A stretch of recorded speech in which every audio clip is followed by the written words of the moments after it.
I think that one of the things you're going to notice is that large companies, especially when you're working with very small teams, all tend to look at things through similar lenses. And I think that what I'm going to share with you today will sort of underscore how frugality and the need to be really effective as a business continuity team operating within a very large company is really something that is not only of interest, but also personally rewarding. Point of interest, my entire BCP team, consisting of 2 individuals, myself and my colleague, are here. And so this, I believe, constitutes a single point of failure.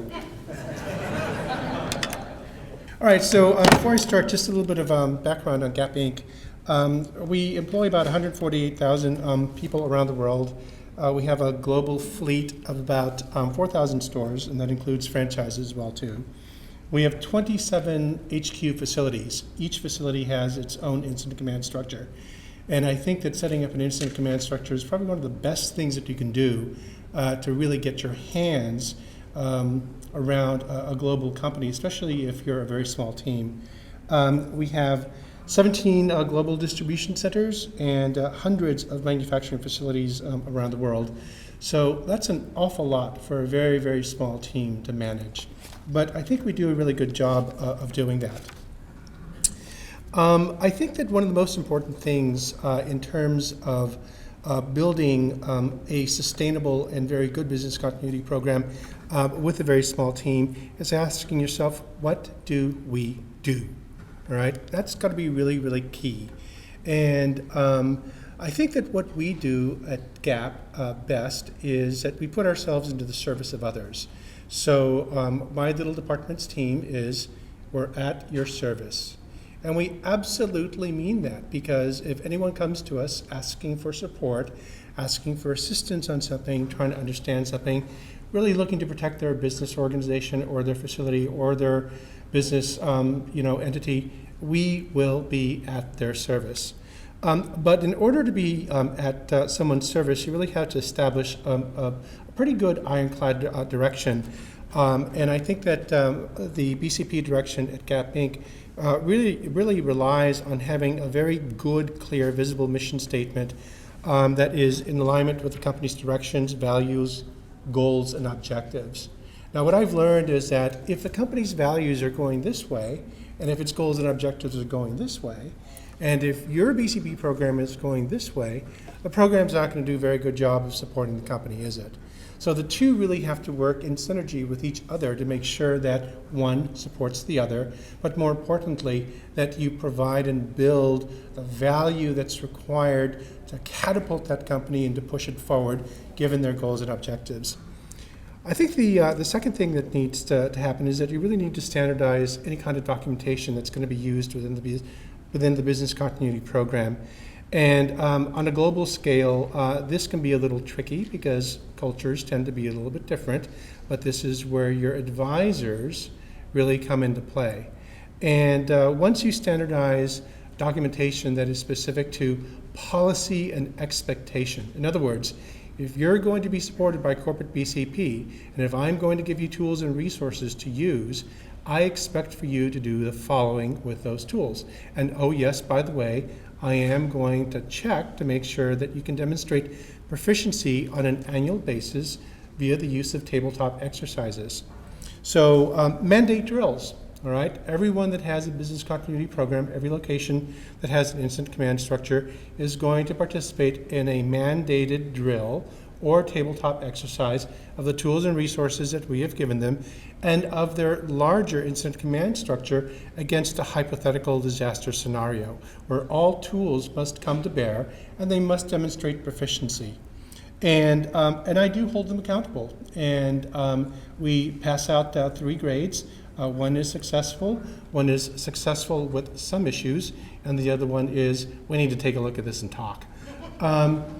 We've never had to fail a location because they really do take it very strongly that they do need to be able to engage a disaster pretty much on their own as a standalone incident command structure.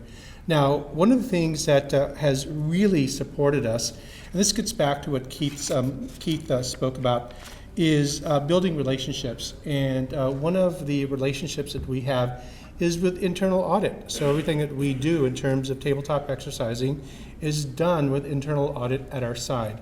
They understand what the goals and the objectives are. They understand what we're going to be testing against. We make them aware of everything that we're doing so that when we engage tabletop exercise, they're there to witness everything and to really bless everything that we have done. And then that way, we don't become the messengers of bad news, if necessary. It's internal audit that becomes the messenger on our behalf.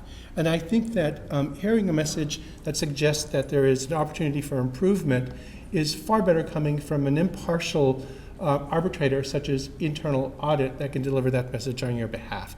Not only that, but it also strengthens your position because you've got friends in very high places. All right, as someone that presides over a very small team, and I saw lots of hands go up in the audience when Keith asked how many are a small team here, I think that the shape of your BCP organization is absolutely critical. And it's something that many of us just don't stop to think about, all right? So if you look at conceptually at the way that an organization can be constructed that supports BCP, what do you have? You can have two extremes. You can have a highly centralized organization where everything is held central to a common location. That's great, but it also promotes vulnerabilities because if something happens to that HQ facility, then the entire program collapses and you can't support someone that's abroad, right? But if you're a global company and if your program is centralized, that also kind of sort of negates the ability for that program to become adaptive and agile in faraway places because everyone's reality, everyone's culture is a little bit different than it is at our location. All right, let me scratch my head. What's the other extreme? Decentralized. That's what I'll do. I'll decentralize my BCP program. All right, let's stop and think about this. All right?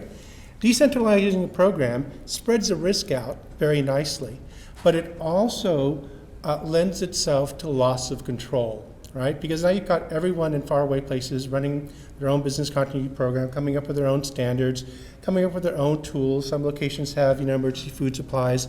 Others are using, Word. Some are using Excel. It's a mess, all right? You lose control. But what's a really nice halfway point? And this is what we did at GAP. We architected something called a hybrid program. And the hybrid program simply states this: corporate will retain centralized control of all resources that are critical to the business continuity program. And I will give it to you, I will give it to you, I will give it to you, all right? And you can adapt that program to meet your regional needs as required. But if you're going to bring in an additional resource that I haven't given to you, we're going to hold you accountable for using it, and you're going to have to demonstrate proficiency during the tabletop exercise. So that works really, really well because it allows people to do a couple of things. It allows people ownership over their autonomy when it comes to a business continuity program, and it also promotes a sense of esteem when you build a business continuity program. So I really like the use of the hybrid program. It's worked remarkably well at GAP. I think that as someone that presides over a small team, one of the things that you need to be able to do is to surround yourself with incredible resources that don't cost an arm and a leg.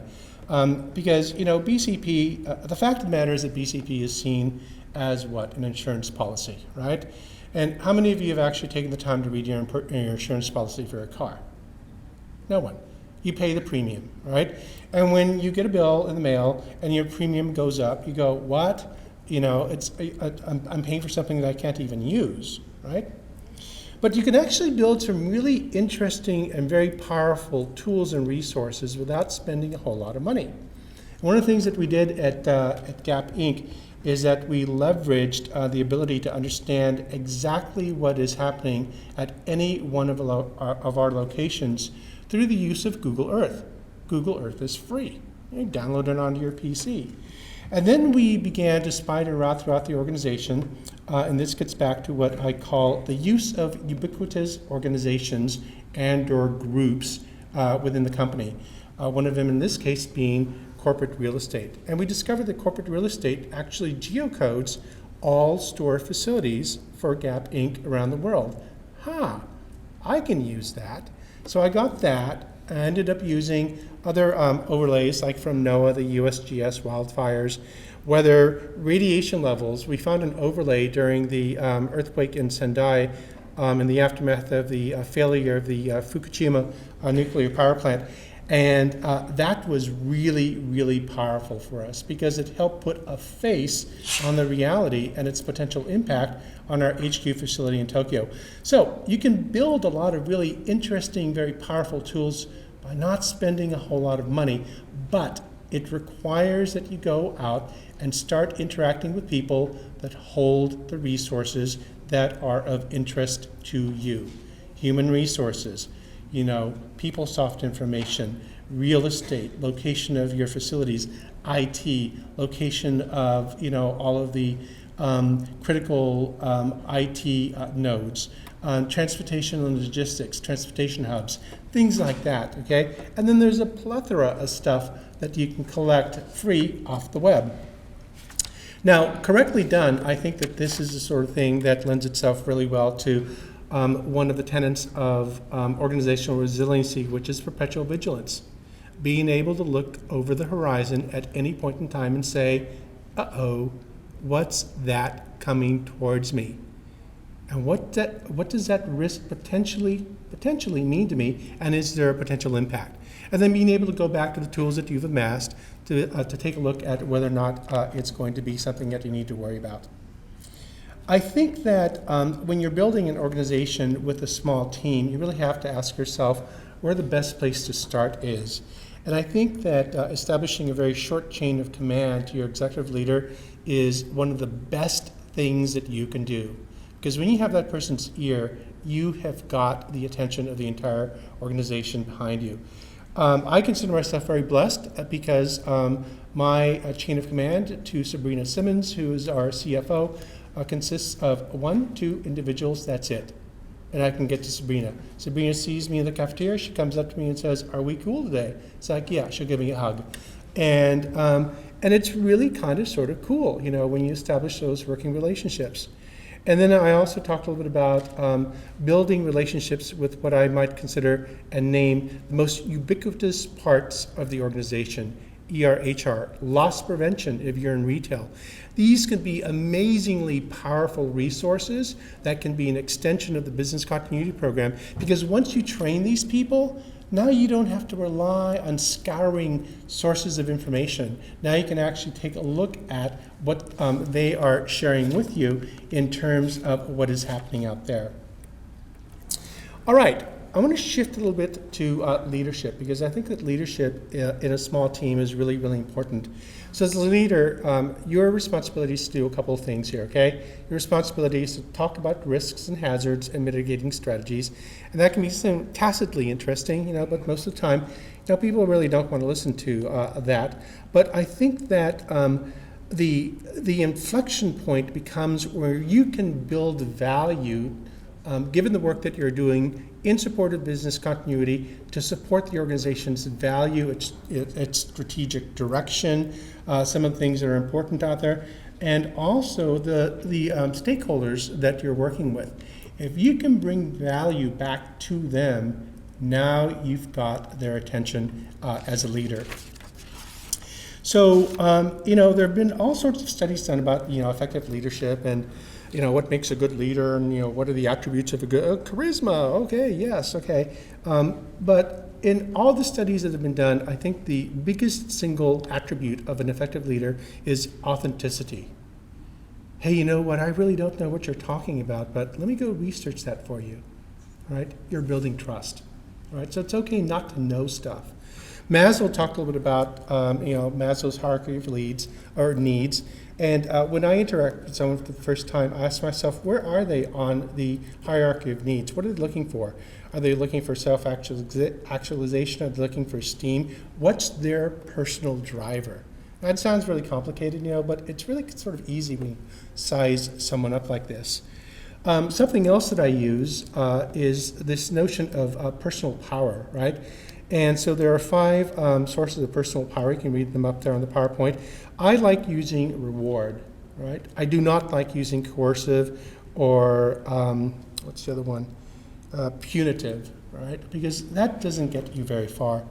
And emotional intelligence. You heard the panel talk a little bit about emotional intelligence. Absolutely critical in the way that you maintain and develop your relationships. So as a leader of a business continuity team, even though your teams might be small, you are in the position to really stand out as an individual that can make a huge difference within the organization. And I think strategic thinking is also really important. So as a leader, you need to be able to think as a critical thinker. What does that mean? It means challenging the status quo. Hey, you know what? I don't agree with that because, and stand up for it. Why? Because all of you in here are BCP professionals that have strong moral compasses. You wouldn't be a BCP professional if you didn't care about your colleagues or about the company. So I will ask you to draw upon that moral compass to do the right thing.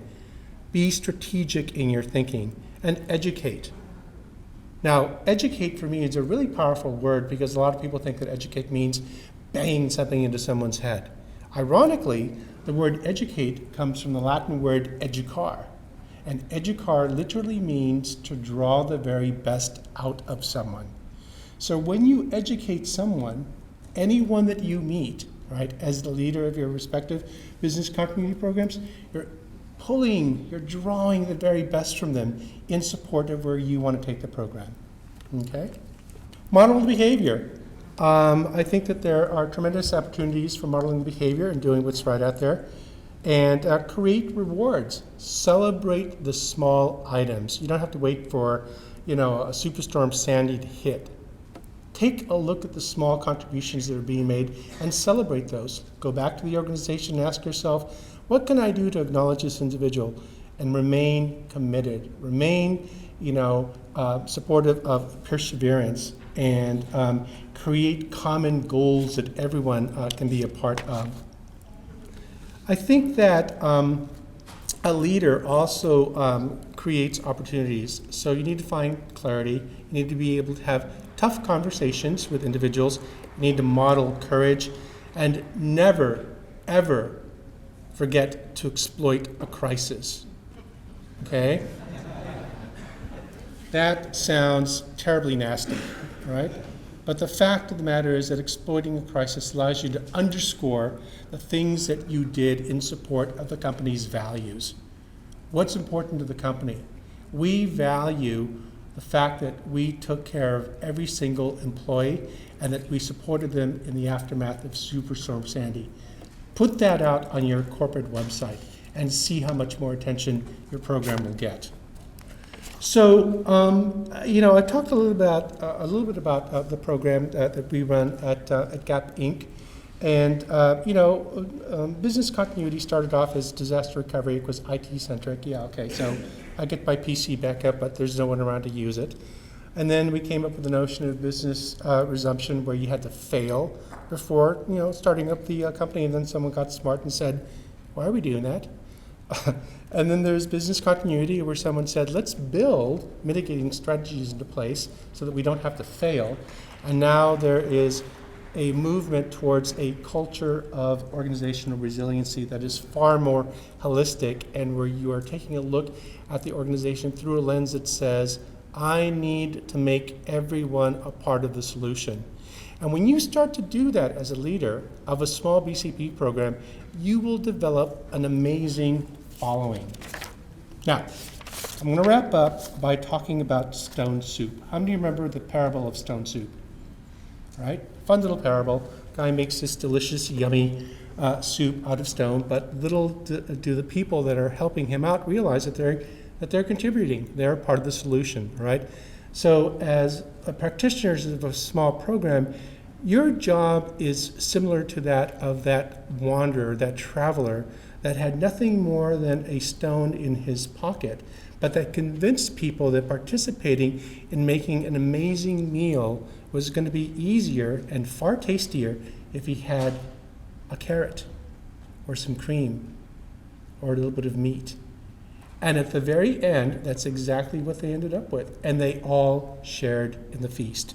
So leverage everything that I've talked about, and I think you will find yourselves in a position where everything that you do, everything that you look to achieve, and the support of your individual moral compasses will be very successful. All right? Thank you.